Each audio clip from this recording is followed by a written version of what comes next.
नमस्कार दोस्तों, मैं जय आज की क्लास में आपका स्वागत करता हूं।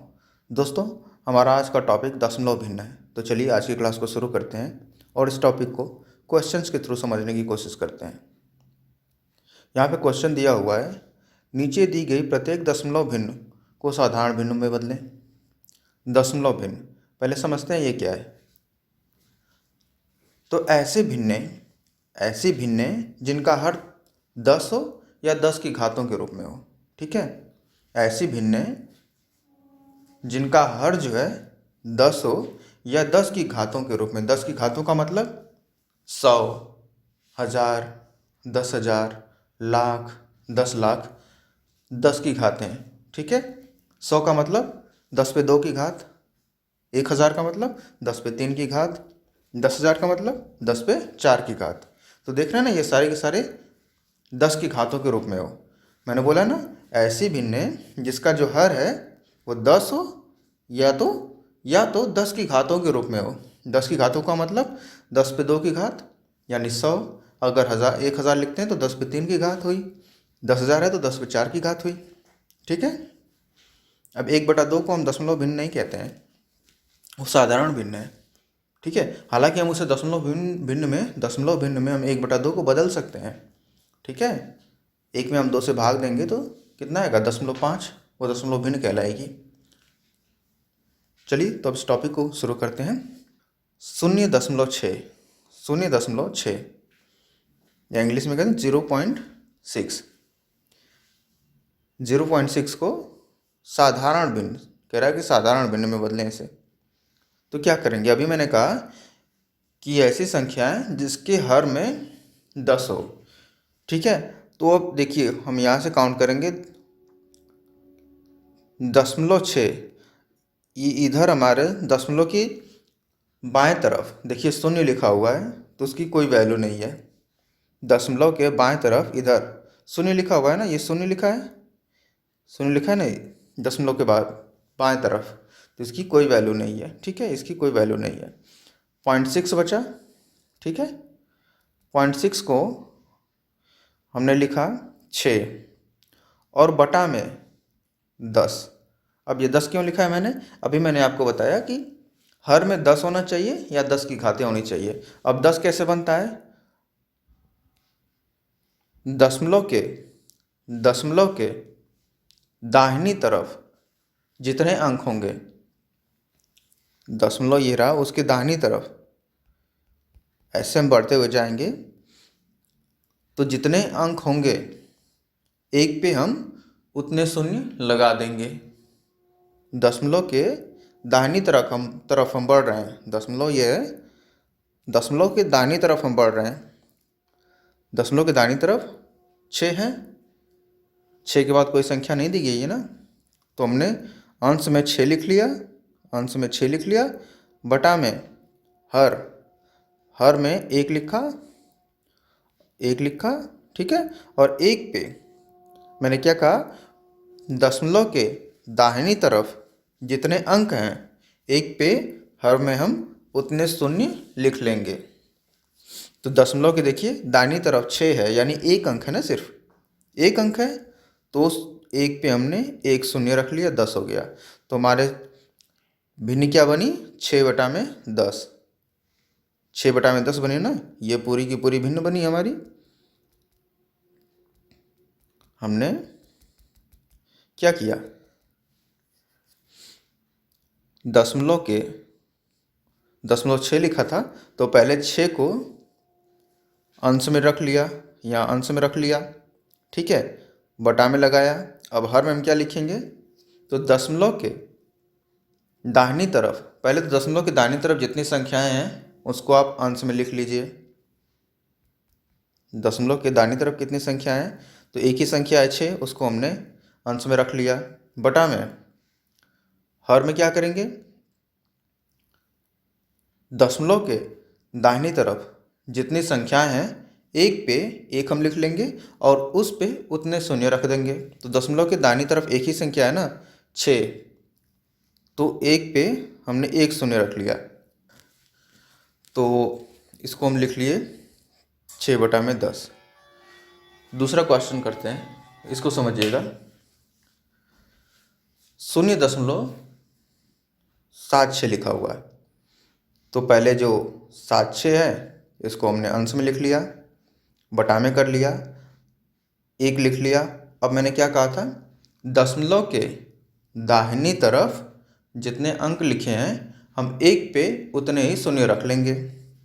तो 76 तो हमने ऊपर लिख लिया 76, 76 ऊपर था ना, क्या था 0.76, दशमलव के बाएं ओर अगर शून्य लिखा है तो उसका कोई मतलब नहीं है, ठीक है। शून्य अकेले अगर लिखा हुआ है इधर तो कोई उसका मतलब नहीं है। तो हमने 76 लिख लिया, ठीक है।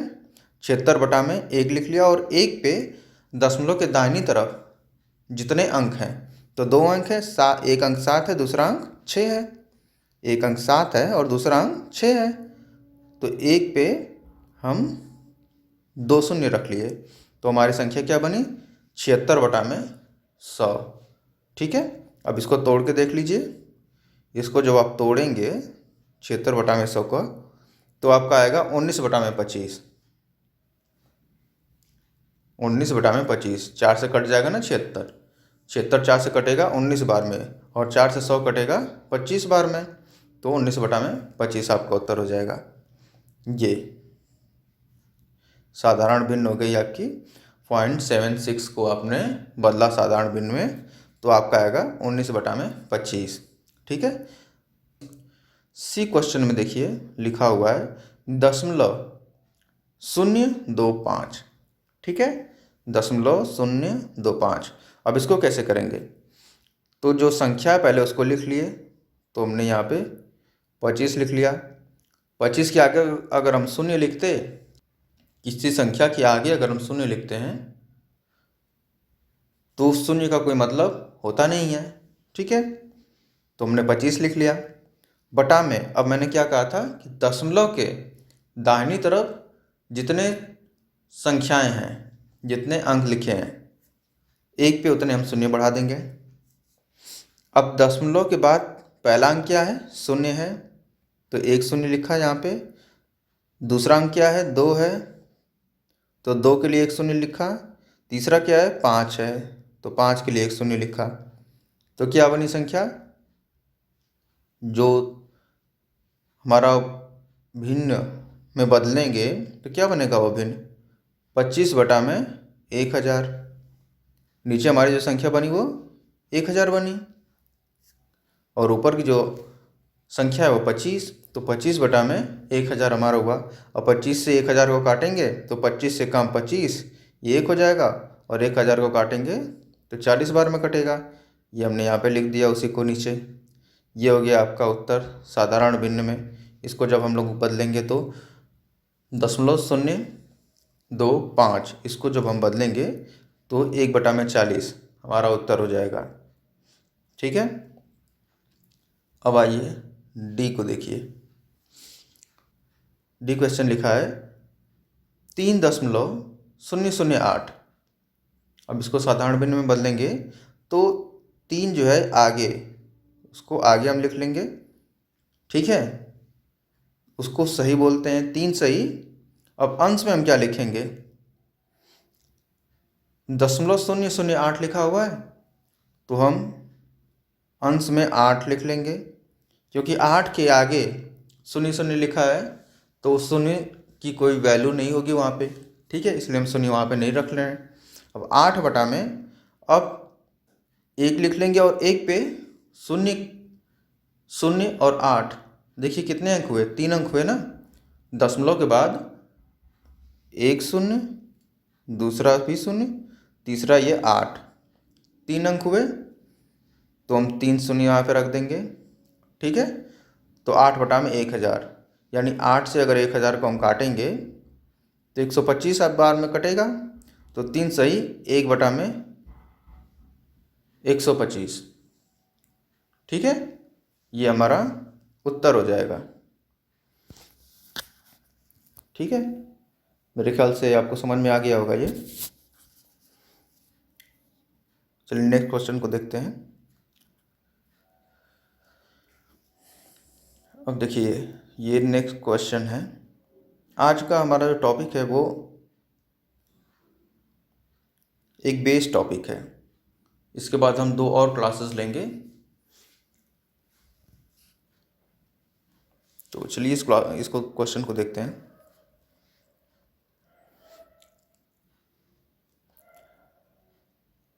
क्वेश्चन दिया हुआ है 1.24 बटा में 2.48। इसको सरल करें। सरल करने का मतलब होता है हमें इसे कम से कम में लिखना है। ठीक है, कम से कम में, जितना कम से कम में हम लिख सकें वो कम से कम में हमें लिखना है। तो देखिए ये दशमलव के कितने अंक अंश में दिए हुए हैं? 2 अंक हैं। दशमलव के बाद 2 है और 4 है। 2 अंक दशमलव के वो अंश में लिखे हैं, 2 अंक दशमलव के हर में भी लिखे हैं। 2 के बाद क्या है? दशमलव, 4 और 8।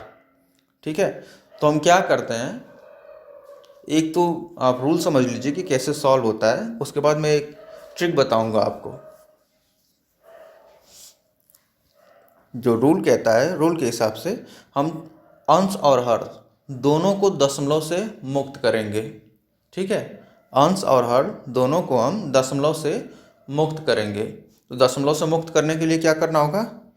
इसमें अंश और हर दोनों में हमें किसी संख्या का गुणा करना पड़ेगा। ठीक है, लेकिन अब ये समझिएगा कि अगर हम कोई संख्या अंश में गुणा कर देंगे तो अंश तो बड़ा हो जाएगा, हर छोटा हो जाएगा। तो या हर में हम गुणा कर दें तो हर और भी ज़्यादा बड़ा हो जाएगा, अंश और छोटा हो जाएगा, यानी कि संख्या और ज़्यादा छोटी हो जाएगी।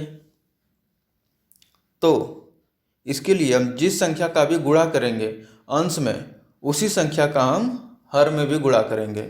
ठीक है, तो देखिए 1.24 1.24, इसमें मैंने गुणा किया 100 का। तो देखिए हर में भी मैंने गुणा किया 100 का। देख रहे हैं, अंश में भी मैंने गुणा किया 100 का और हर में भी मैंने गुणा किया 100 का। तो 1.24 गुणे 100, अब 100 का गुणा होगा तो दशमलव के 2 अंक थे, एक के बाद दशमलव था, फिर 2 था, फिर 4 था। अब 2 अंक शून्य के हैं तो ये दशमलव कट जाएगा, यहाँ से हट जाएगा, तो क्या संख्या बनेगी? 124।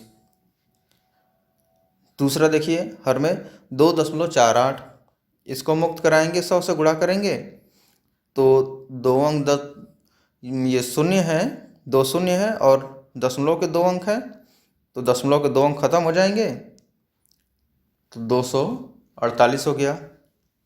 ठीक है, अब 124 दुना के 248 होता है 1/2। ये हमारा उत्तर हो गया। ठीक है, ये हमारा उत्तर हो गया। बात समझ में आई है? एक बार और देख लीजिए।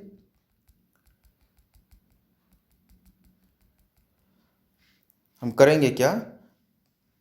अंश और हर दोनों को हम दशमलव से मुक्त कराएंगे। तो हम देखेंगे कि अंश और हर इनमें दशमलव के कितने अंक हैं। तो अंश में देखिए 124 में भी दशमलव के 2 अंक हैं और 248 यानी 2.48, इसमें भी दशमलव के 2 अंक है। तो हम क्या करेंगे, एक पे ये 2 अंक है ना, तो 2 शून्य रख के गुणा कर देंगे, नीचे भी हर में भी एक पे 2 शून्य रख के गुणा कर देंगे। ये जो अंश और हर दोनों में हम जिस संख्या का गुणा करेंगे ना, अंश में और हर में जो भी संख्याएं का गुणा करेंगे वो संख्या समान होनी चाहिए। मतलब हम 100 का अंश में गुणा करेंगे तो 100 का हर में भी गुणा करेंगे। अगर अंश में हम 1000 का गुणा करते हैं तो हर में भी 1000 का ही गुणा करेंगे। हम अंश में 10 का गुणा करते हैं तो हर में भी हम 10 का ही गुणा करेंगे। ऐसा नहीं कर सकते कि अंश में हम 1000 का गुणा करें और हर में 100 का गुणा करें, या हर में 1000 का गुणा करें, अंश में 100 का गुणा करें। ऐसा हम नहीं कर सकते, तो फिर आंसर हमारा बदल जाएगा। ठीक है, जितना हम गुणा अंश में करेंगे उतनी उसी संख्या का गुणा, जिस संख्या का गुणा हम अंश में करेंगे उसी संख्या का गुणा हमें हर में भी करना है। ठीक है। अब यहाँ पे दशमलव के 2 अंक अंश में भी है, दशमलव के 2 अंक हर में भी है, इसलिए हम 100 ऊपर दो और नीचे दोनों जगह एक ही संख्या हमें मिल गई गुणा करने के लिए। 100 से ही हम ऊपर गुणा कर रहे हैं, 100 से नीचे गुणा कर रहे हैं। तो देखिए 1.24 बना कितना, 100 से गुणा होने पे 124, 2.48, 100 से गुणा होने पे कितना बनेगा 248, 124 दूना के 248 बनेगा क्या हमारा 1/2। ये हमारा उत्तर हो जाएगा। ठीक है। देखिए बी क्वेश्चन क्या कह रहा है, देखिए 0.125 बटा में 0.425, इसको सरल करें तो देखिए दशमलव के कितने अंक हैं, इसमें 3 अंक हैं, अंश और हर दोनों में 3 अंक हैं।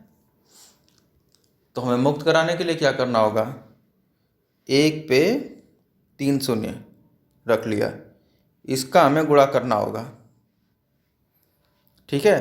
तो 1.125 बटा में 0.425, इसमें देखिए अंश में भी मैंने 1000 से गुणा किया, हर में भी मैंने 1000 से गुणा किया।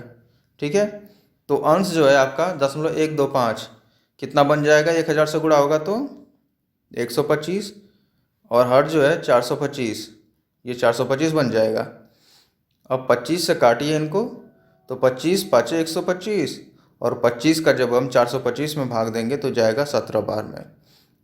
तो हमारा उत्तर आया 5/17। ठीक है। ये तो जनरल से चीज़ थी कि जैसे हम लोग कैलकुलेशन नॉर्मली करते हैं वैसे हम लोगों ने किया। ठीक है। लेकिन अब अगर एग्ज़ाम आए, एग्ज़ाम में भी पूछे कि कैसे करना है, तो हमें इतना करने की ज़रूरत नहीं है। हम सीधा सीधा मैच कराएंगे कि अंश और हर दोनों में आपका पॉइंट जो है दशमलव के कितने अंक हैं। तो देखिए हर में भी दशमलव के 2 अंक है और अंश में भी दशमलव के 2 अंक हैं। तो सीधा आप वहाँ से दशमलव को हटा दीजिए। ठीक है। और सीधा सीधा भाग दे दीजिए 124 बटा में 248, आपको मिल जाएगा 1/2,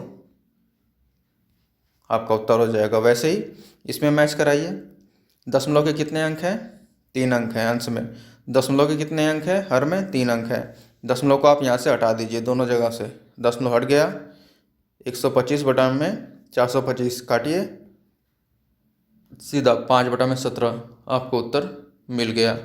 ठीक है। नेक्स्ट क्वेश्चन देखते हैं। अब देखिए इसको कैसे करेंगे।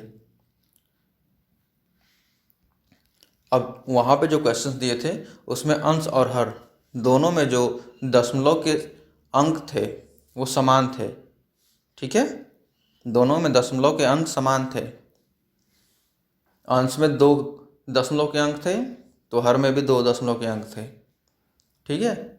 लेकिन यहाँ पे देखिए बदल गया, यहाँ अंश में दशमलव के 2 अंक हैं, 0.25 लिखा है, और हर में क्या लिखा है, हर में लिखा है 0.0125, 0.0125, अंश में लिखा है 0.25 और हर में लिखा है 0.0125।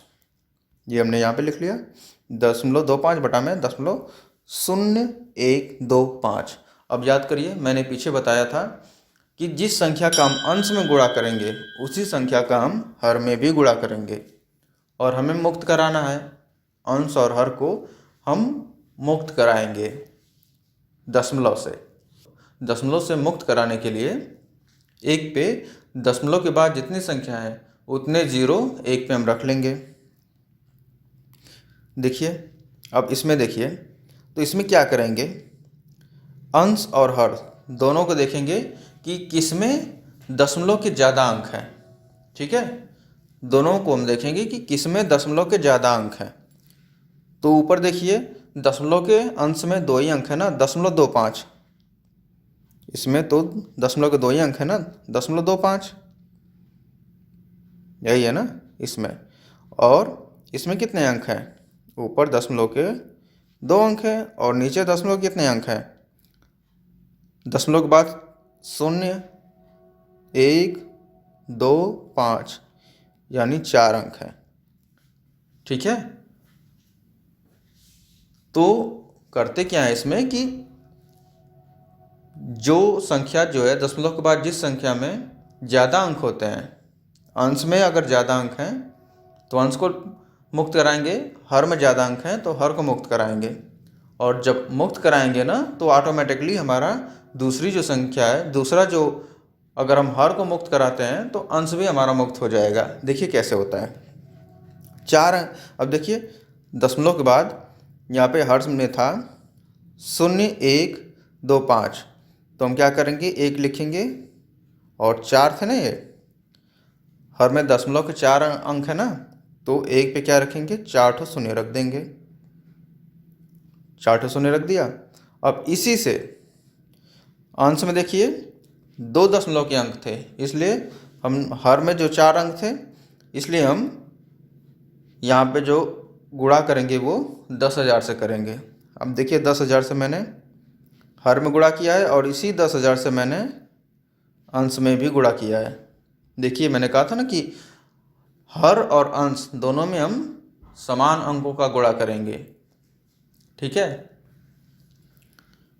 तो 0.25 में हमने 10,000 से गुणा किया तो क्या बनेगा 2500, और 0.0125 इसमें हम 10,000 से गुणा करेंगे तो क्या होगा 125। अब 125 से आप 2500 में भाग दोगे तो मिलेगा आपको 20। ये हो जाएगा आपका उत्तर। ठीक है, समझ में आ गया होगा आप लोगों के। चलिए नेक्स्ट क्वेश्चन देखते हैं। देखिए इसे, ये दशमलव का योग और घटाना है। कुछ नहीं करना है, जैसे हम लोग सिंपली योग घटाना करते हैं वैसे ही करना है। 31.4 धन 0.314 धन 0.014 ऋण 22.0013। इसको कैसे करेंगे? तो हम सबसे पहले इसको हम ऊपर लिख ले रहे हैं। 31.4 धन का निशान दे दिया। अब देखिए यहाँ पे जहाँ दशमलव है ना, ये दशमलव लिखा है, दशमलव को हम केंद्र मानते हुए जैसे लिखा है ना, दशमलव जहाँ जहाँ लिखा है सीध में ही सबके दशमलव होगा। देखिए ये भी दशमलव, ये दशमलव सारे सीध में मैंने लिखे हुए हैं, उसी के सीध में ही दशमलव होगा। जैसे हम लोग लिखते हैं ना नॉर्मल, जो हम धन या घटाना करते हैं उसमें इकाई के स्थान पे इकाई लिखते हैं, दहाई के स्थान पे दहाई लिखते हैं, ऊपर नीचे जो मैच कराते हैं, इकाई ऊपर वाली इकाई के नीचे हम इकाई लिखते हैं, ऊपर वाली दहाई के नीचे दहाई लिखते हैं, ऊपर वाले सैकड़े के नीचे सैकड़े लिखते हैं। सेम वैसे ही हमें करना है। इसमें दशमलव को हम पॉइंट सेंटर मान लेंगे, दशमलव ऊपर जहाँ रख रहे हैं उसी के नीचे दूसरी संख्या का भी दशमलव रख लेंगे। ठीक है, तो देखिए 31.4 था। अब ये 4 के आगे आप कहोगे कि 2 शून्य आपने क्यों लिख दिया। 4 के आगे आप कहोगे ना कि 2 शून्य आपने क्यों लिख दिया। तो देखिए दशमलव के बाद कोई संख्या लिखी है, उसके आगे यानी कोई संख्या के आगे यानी इधर दशमलव के बाद ये 4 लिखा है संख्या, कोई अंक लिखिए ना, इसके आगे इसके और दाहिनी तरफ ये जो शून्य लिखा है इसका कोई वैल्यू नहीं होता है। अगर हम लिख लें, ठीक है, तो इसकी कोई वैल्यू नहीं होती है। 0.4 के आगे अगर 5 होता, ठीक है, तो हम 0.45 पढ़ते, लेकिन 0.4 लिखा है तो उसके आगे अगर हम शून्य दे रहे हैं तो उसकी कोई वैल्यू नहीं है। ठीक है, उसको मान सकते हैं, लिख सकते हैं। और दशमलव, अब इसका मतलब ये नहीं है कि आपने या 0.4 के आगे हमने शून्य लिख लिया, कितना भी शून्य लिख लें, ठीक है, इसका कोई वैल्यू नहीं। आप ये नहीं हम कर सकते हैं 0.4 को हम 0.04 4 के पहले एक शून्य लगा दें दशमलव के बाद, ये हम नहीं लिख सकते, ये गलत हो जाएगा। और नॉर्मल सीरीज में 4 के आगे शून्य लिख दें तो ये 40 हो जाएगा, और यहीं पर 4 से पहले अगर शून्य लिख दें तो कोई इस शून्य का मतलब नहीं होता। चलिए देखते हैं। 4 के आगे मैंने यहाँ पे 2 शून्य लिख दिए, ताकि ये आगे इन सबों के जो अंक है ना, इनसे हम आसानी से मैच करा सकें। तो पॉइंट दूसरी जो संख्या थी 0.314 उसको लिख ली। तीसरी जो धन जो हमें जोड़ना था 0.014 उसको लिख लिया। अब इन तीनों को हम जोड़ते हैं, तो 044 जुड़ के कितना होगा 8, 8 यहाँ लिख लिए। 0 1 और 1 जुड़ के कितना बनेगा 2, 2 लिख लिए। 4 और 3 जोड़ के बना 7, 7 लिख लिए। और दशमलव यही था, यहाँ पे दशमलव हमने लिख लिया। अब यहाँ पे कुछ लिखा नहीं है, ये शून्य है, इसका कोई मतलब नहीं है। यहाँ पे कुछ लिखा नहीं है तो हम इसे शून्य लिख सकते हैं यहाँ पे, ठीक है। यहाँ 3 के आगे हम शून्य लिख सकते हैं चाहे तो, अगर आप लिखना चाहें तो। अब 1 0 0 मिलके कितना बना 1, वो लिख लिया। फिर यहाँ पे 3 है, उसके नीचे कुछ मिला नहीं है तो 3 लिख लिया। हमारा क्या मिला संख्या, ये मिली हमें संख्या 31.728।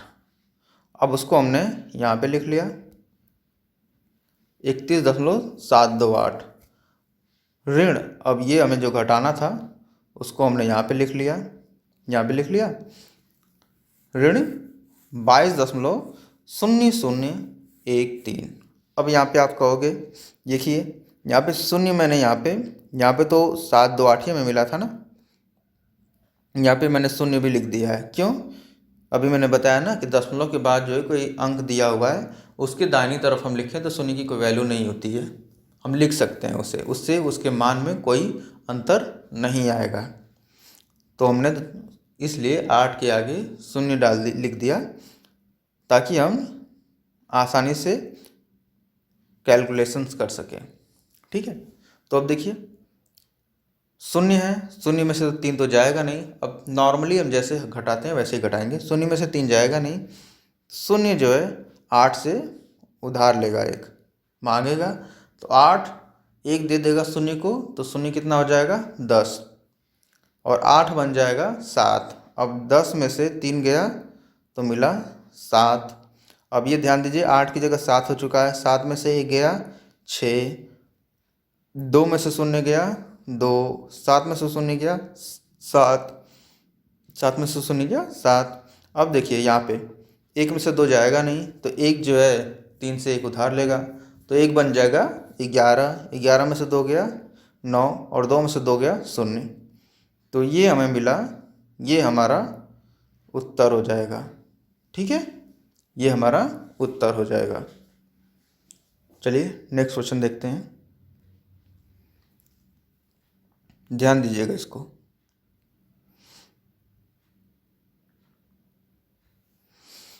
सरल करें, ये क्वेश्चन है 0.72/9, इसको सरल करें।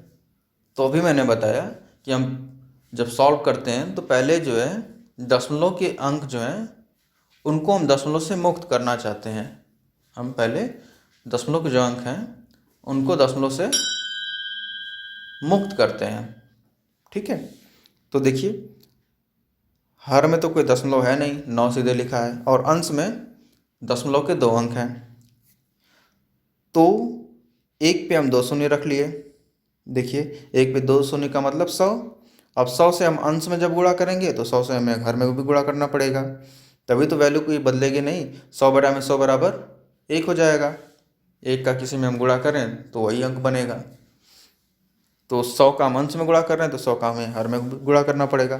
तो 0.72 का हम जब 100 में गुणा करेंगे अंश वाले 100 में, तो ये कितना बन जाएगा 72। और 9 का जब हम इस 100 में गुणा करेंगे तो कितना बन जाएगा ये 900। यानी अब हमें संख्या मिल गई 72/900। अब 72/900 को हम क्या लिख सकते हैं, 72/9 गुणे 1/100 लिख सकते हैं। 72/9 गुणे 1/100 लिख सकते हैं ना। 72/9 गुणे 1/100। 72/9 का मतलब 9 गुणे 100, और 1 का 72 में गुणा होगा तो 72 रह जाएगा, और 100 का 9 में गुणा होगा तो 900 हो जाएगा। तो मिल जाएगा ना, मैं फिर से 72/900। तो हमने 72/9 कर लिया, गुणे 1/100 कर लिया। ठीक है। अब 72 में 9 से आप भाग दोगे तो 9 8 72, तो हो गया ये 8। अब 8 गुणे 1/100 हमें मिला।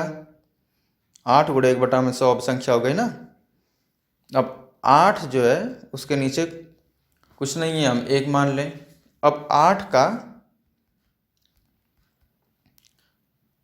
9 का 72 में भाग गया तो 8 बचा। 9 कम 9, यहाँ 1 बचा, और 9 8 72, 8 यानी अंश में 8, हर में 1। हर में 1 का मतलब हमें 1 का 8 में भाग जाएगा तो 8 ही होगा, हमें 1 दिखाने की ज़रूरत नहीं है। अगर आप चाहें तो यहाँ पे हम 1 लिख रहे हैं। अब देखिए, 8 का 1 में गुणा हुआ तो 8 बना, और 1 का 100 में गुणा हुआ तो 100, यानी अब संख्या क्या बनी, 8/100। अब 8 में 100 से आप भाग दीजिए तो कितना मिलेगा, 0.08 मिलेगा ना। ये आपका उत्तर हो जाएगा, यही आपका उत्तर हो जाएगा। ठीक है, 0.08। अब देखिए एग्ज़ाम में आप कैसे करोगे, आपको इतना करने की ज़रूरत नहीं है। एग्ज़ाम में आप कैसे करोगे इसे करने के लिए, ये तो समझाने के लिए मैंने बताया। एग्ज़ाम में आप सीधे सीधा 0.72 उसमें 9 से भाग दे दो, कितना बढ़ेगा, 0.72 इसमें आप 9 से भाग दो, सीधे सीधा 72 में 9 से भाग दो, कितना मिला, 8। 72 में 9 से भाग दोगे तो 8 मिलेगा ना। अब देखिए, ये दशमलव के बाद कितने अंक थे, 2 अंक थे ना, तो आप एक दशमलव लगा लीजिए ऐसे यहाँ पे दशमलव, और 2 अंक बनाने के लिए 8 तो एक ही अंक है ना, यहाँ बीच में एक शून्य दे दीजिए। दशमलव के बाद 2 अंक बन गए ना, 0 1 और 8, 2 अंक हो गए। आपका उत्तर देखिए वही है ना, वही आपका उत्तर है ना, देखिए 0.08 वही उत्तर है ना। ठीक है, अब वैसे ही इसको समझिए, 0.063/7, 7 में तो कोई दशमलव है नहीं, अंश में दशमलव है। कितने अंक हैं दशमलव के, 3 अंक हैं, तो 1 पे 3 शून्य यानी 1000। 1000 का हम गुणा कर रहे हैं, तो अंश में 1000 का गुणा करेंगे तो हर में भी 1000 का गुणा करेंगे। अब अंश और हर दोनों में 1000 का गुणा करेंगे तो 0.063, उसमें जब 1000 का गुणा करेंगे तो बन जाएगा हमारा 63, और 7 में जब 1000 का गुणा होगा तो ये 7000 हो जाएगा, यानी संख्या हो गई 63/7000। अब 63/7000 को लिख सकते हैं 63/7 गुणे 1/1000 लिख सकते हैं ना। अब 7 से 63 को भाग दीजिए, 9 बार गया, 9 गुणे 1/1000 हो गया। 9 का इस अंश में 1 में गुणा हुआ तो 9 हुआ, 9 के नीचे 1 है, 1 का 1000 में गुणा होगा तो 1000, यानी 9 में 1000 मिला। अब 1000 का 9 में भाग दीजिए तो दशमलव लगा लीजिए, और 3 दशमलव के अंक लग जाएंगे, दशमलव के बाद 3 दशमलव के अंक हो जाएंगे ना, 0.009, ये आपका उत्तर हो जाएगा। अब इसको आप सॉल्व कैसे करोगे, इसको एग्जाम में कैसे करोगे, इसको करने के लिए सेम वैसे ही चलेंगे। 63 में आप सीधे 7 से भाग दे लो, 7 9 63, 9 आया। अब देखिए यहाँ पे दशमलव के कितने अंक हैं, दशमलव के बाद 3 अंक है ना इसमें, देखिए इससे आप भाग दोगे 63 में तो 9 आया, लेकिन दशमलव के कितने अंक हैं अंश में, हर में तो दशमलव था नहीं, अंश में दशमलव है ना, तो 3 अंक दशमलव के है ना, तभी तो हम यहाँ पे 1000 से गुणा कर रहे थे। 0.063 शून्य एक अंक हुआ, 6 दूसरा अंक और 3 तीसरा अंक। तो यहाँ पे हम दशमलव लगा लेंगे। एक अंक तो हमारा 9 हो गया, एक शून्य और देंगे, एक शून्य और यहाँ पे ये मिला हमें 0.009। यही तो हमारा उत्तर आया था यहाँ पे, यही आया था ना। ठीक है, चलिए नेक्स्ट क्वेश्चन देखते हैं, ध्यान दीजिएगा इसको। अब देखिए यहाँ पे सी में अंश और हर, अंश में भी दशमलव है और हर में भी दशमलव है। तो अब ऐसी स्थिति में क्या करेंगे, जिसमें अंश में या हर में जिसमें ज़्यादा दशमलव हैं, ठीक है, उसको मुक्त कराने की कोशिश करेंगे। जब उसको मुक्त कराएंगे दशमलव से, तो दूसरा हमारा हर हो या अंश वो ऑटोमेटिकली दशमलव से मुक्त हो जाएगा। देखिए कैसे होगा। हर में तो 2 ही अंक दशमलव के हैं, 2 ही अंक है ना इसमें दशमलव के हर में। और अंश में कितने दशमलव के अंक हैं, दशमलव के बाद 2 शून्य है, फिर 6 है और 5, यानी कि 4 अंक दशमलव के हैं। तो जब 4 अंक दशमलव के हैं तो क्या करेंगे हम, एक पे 4 शून्य रख दिए, यानी 10,000। 10,000 से हम अंश में गुणा करेंगे, तो 10,000 से अंश में हमने गुणा किया। अब चूंकि वैल्यू बदल जाएगी अगर हम सिर्फ अंश में गुणा करेंगे, तो इसलिए हमने 10,000 से ही हर में भी गुणा कर दिया। ठीक है, तो 10,000 अंश में बटा में 10,000 हर में। अब 0.0065 में 10,000 का गुणा होगा तो ये बन जाएगा 65, और हर में जब गुणा होगा 0.13 में 10,000 का, तो कितना बनेगा, 1300 बन गया। 2 अंक दशमलव के थे, 2 अंक यहाँ से शून्य हट जाएगा, ये 2 अंक शून्य के हट जाएंगे, ये 2 शून्य बचे, ये 13 पे 2 शून्य बढ़ जाएंगे। अब 65 बटा में 1300 हमें मिला, 65 बटा में 1300 को लिख सकते हैं, 65 बटा में 13 गुणे 1 बटा में 100 लिख लेंगे ना। 13 5 65, 5 हुआ, 5 गुणे 1 बटा में 100 यानी 5 बटा में 100। अब 5 बटा में 100 का मतलब 0.05 भाग देंगे तो ये आएगा ना 0.05। चलिए अब इसको कैसे एग्जाम में करेंगे, एग्जाम में अगर ये पूछ दे तो इसको कैसे करेंगे शॉर्ट में।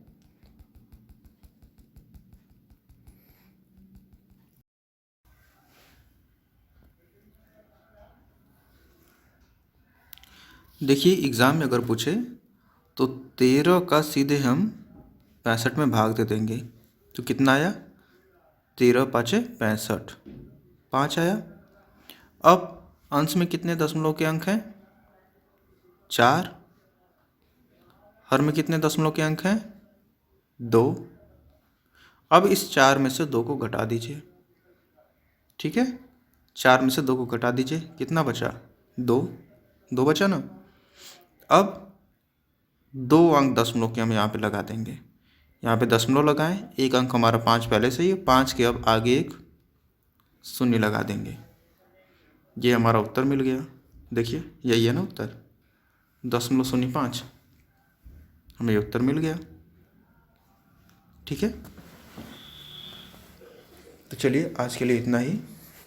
अगली क्लास में हम पुनरावृत्त दशमलव भिन्नों के बारे में स्टडी करेंगे। अगर मेरा वीडियो अच्छा लगा हो तो इसे लाइक करिएगा, कमेंट करिएगा, शेयर करिएगा और मेरे चैनल को सब्सक्राइब करिएगा। धन्यवाद।